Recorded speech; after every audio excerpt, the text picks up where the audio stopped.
అందరికీ నమస్కారం అండి. బర్త్డే విషెస్ చెప్పిన నా ఫ్యాన్స్కి, నా ఫ్రెండ్స్కి, నా వెల్ విషర్స్ అందరికీ మీడియా ద్వారా నేను థ్యాంక్ యూ తెలియజేసుకుంటున్నాను. Thank you very much. రేపు son of Satyamurthy cinema release అవుతుంది. మీకు నచ్చుద్దని ఆశిస్తున్నాను.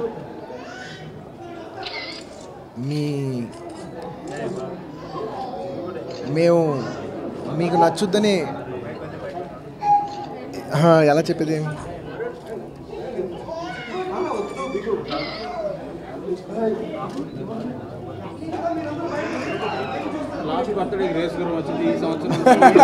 అదే ఇప్పుడు నేను ఆ టాపిక్ ఎలాగనే అవాయిడ్ చేసి మాట్లాడదాం అనుకున్నాను. అంటే లాస్ట్ ఇయర్ ఇదే టైంలో రేస్ గురం వచ్చింది. నిజంగా ప్రేక్షకులందరూ దాన్ని ఆదరించారు.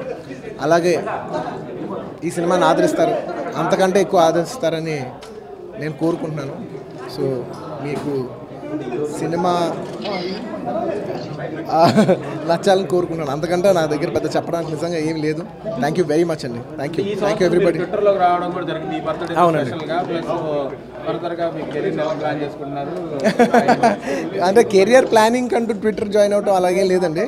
చాలామంది ఆన్లైన్ ఫ్యాన్స్ కూడా ఉంటారు కదా, యూత్ ఎక్కువ మంది ఉంటారు కదా, కనెక్ట్ అవడానికి మనం చెప్పిన ఒక మెసేజ్ బాగా రీచ్ అవడం కోసం ట్విట్టర్ జాయిన్ అయ్యాను. So I definitely interact with all my fans on Twitter. ట్విట్టర్లో హెవీ రెస్పాన్స్ వస్తుంది. మీకు అందరూ బర్త్డే విషయం చెప్తున్నారు. మొట్టమొదట అంటే ట్విట్టర్ బర్త్డే ఇది.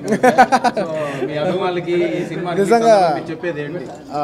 పర్టికులర్గా నెట్లో ఉన్న అభిమానులు వాళ్ళందరికీ నేను థ్యాంక్ యూ చెప్పుకుంటున్నాను. ఎందుకంటే one of the highest online following ఉంది. అది thanks to our fans, Telugu fans, and also especially మా Malayalam fans and other languages also. So వాళ్ళ వల్ల నంబర్ ఎక్కువ కనపడుతుంది. సో ఇది వాళ్ళ గొప్పతనం, నాదేం లేదు. సన్ ఆఫ్ సత్యమూర్తి రిలీజ్కి హెవీ ఎక్స్పెక్టేషన్స్ ఉన్నాయి. ఈ సినిమా మీ అభిమానులు కానీ ఫ్యామిలీ ఆడియన్స్ కానీ ఎలా అలరించుతుంది? ఆ ఎక్స్పెక్టేషన్ ఎంతవరకు రీచ్ అవుతుంది? అంటే నిజంగా చెప్పాలంటే sun of Satyamurthy, thank you, ఈ సినిమా నాకంటే ఆనందించే వాళ్ళు ఎలా ఉంటారు, ఎవరుంటారు అలాగని. అయితే ఈ సినిమా టైటిల్ చూస్తే సన్ ఆఫ్ సత్యమూర్తి అనేది ఒక ఫ్యామిలీ ఎంటర్టైనర్ సినిమా. డెఫినెట్గా ఫ్యామిలీస్కి, యూత్కి ఎక్కువ క్యాటర్ చేసిన సినిమా. ఇందులో కొంత మాస్ అనేది, అంటే జనరలీ కొంత మాస్ సినిమా ఫ్యాన్స్ ఎక్కువ ఇష్టపడతారు. ఇది వాళ్ళు ఇష్టపడే regular mass kind of cinema కాదు, కానీ మంచి సినిమా అవుద్దని నేను ఆలోచిస్తున్నాను. సో ఫ్యాన్స్ ఏ సినిమా అయినా ఆదరిస్తారు. దానికి one of the best example రీసెంట్గా మన అత్తారింటి దారేది కూడా చూసాం.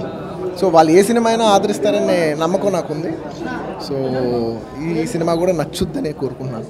బండి గారు, మీరు ఫస్ట్ టైం ముగ్గురు హీరోయిన్లతో యాక్ట్ చేస్తున్నారు. అవునండి, చాలా దారుణంగా ఉంది. ఊరికే అన్నారు. యాక్చువల్లీ అందరూ ముగ్గురు కలిసి ఒకేసారి పడతాం అనేది ఎప్పుడు లేదండి. ఒకళ్ళు ఎవరు కలిసి సెపరేట్గా షూట్ చేసాం.